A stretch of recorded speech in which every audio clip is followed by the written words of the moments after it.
What's going on with the national real estate market and how does it relate to Hawaii? We'll talk about that coming up next.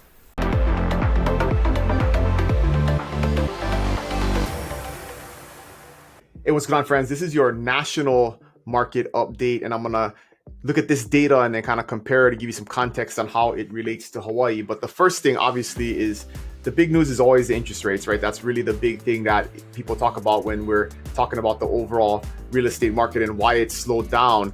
And this is just perspective over the last 30 years, right? 40 years on where interest rates have been. And if you look at where interest rates are today, they seem very high versus the last 10 years or so. But in comparison to the averages over the course of the last 4 decades, they are still relatively low. And so that's something that we always got to keep in mind, is putting things into historical perspective. And even if interest rates get back into this, the low sixes, mid 5 ranges, that's still going to be lower than historical averages. And over time, people will forget about those super low 2.75% interest rates, and they're going to move on and continue to buy homes.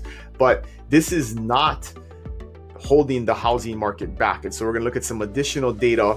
And this is from 3 analysts that look at the real estate market. And this is national averages, but this is the price of appreciation month over month, seasonally adjusted. And so 3 different sources, but they all somewhat agree on where real estate prices are and where they're going. And so if you look at, this is the latest piece of data is from March of this year. We were already seeing this is when interest rates started to go up, right, in June of last year. And we saw very low levels of price depreciation in the latter part of last year and beginning of this year. Not in all markets, but this is definitely an average of all markets. But if you look at the beginning of this year, we started to see positive price appreciation again. So there was no humongous drop off. I mean, we're talking about less than 1% changes in the value of homes. And now we're seeing that to start going back up again, now that we are kind of beyond the really slow months, or that kind of shock of, was there a recession coming and interest rates were high and is there a market crash coming?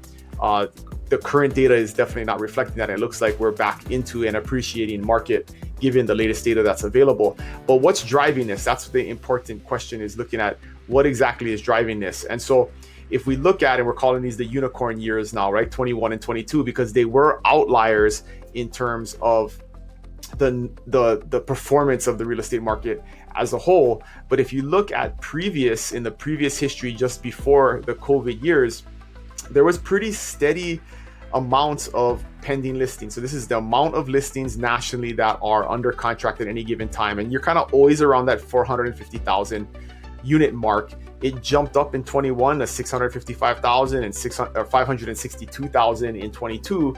But we are back down to pretty much the same levels that we were at pre-COVID. So the number of homes that are under contract right now are exactly the same as they were previous to the COVID years. So no huge drop in market activity there if you put this into short historical context. And then if we look at the median days on the market, right, this is an indicator of how quickly homes sell, how quickly homes sit on the market.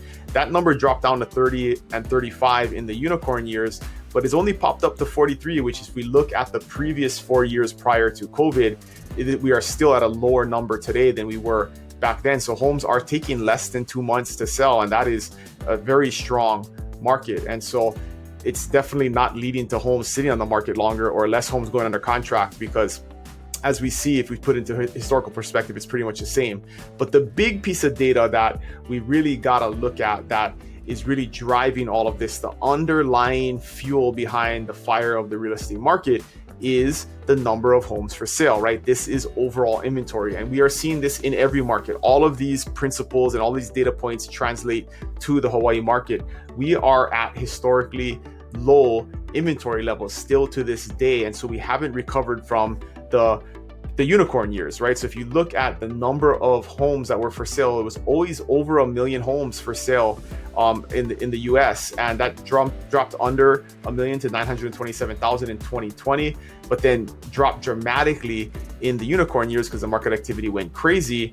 And if we look at today, how many homes are for sale inventory wise, we're still at like 40% to 50% less homes than there historically was previous to COVID. And that lack of supply, that lack of available inventory is really driving the stability of the prices, and is going to continue to drive prices up. And we're definitely seeing that in all Hawaii markets, where we are still at like 40% normal inventory levels. And so what is for sale is still selling relatively quickly. It's selling at close to list price, and it's keeping market activity strong. So none of the overall market indicators in the country are pointing towards some type of huge housing crash. And really, most of the experts are predicting that prices will continue to rise into the latter parts of this year, and it will be stronger next year and the year after. And in most cases, interest rates will probably come down, which will fuel that even further. So the short story is, a lesson to take away from this, the big takeaway is, if you need a house now and you're in a position and ready, willing to buy, there is no need to wait. There's no reason to wait. There's nothing indicating that there's going to be any benefit to you in the future for waiting. You may get a lower interest rate potentially in the near future, but you're probably going to pay more for the home, so that may be offset. And at the end of the day, it's a net the same, right? It's a net break even. So if you have any questions about this or your specific data in your market, you can always email me at dylan@buybigisland.com, or put them in the DMs, or hit me up in the comments, and I will get back to you. But if you need a home now, just go buy a home. There's no indication of a crash coming, and the market is still strong. I'll see you guys next week. Aloha.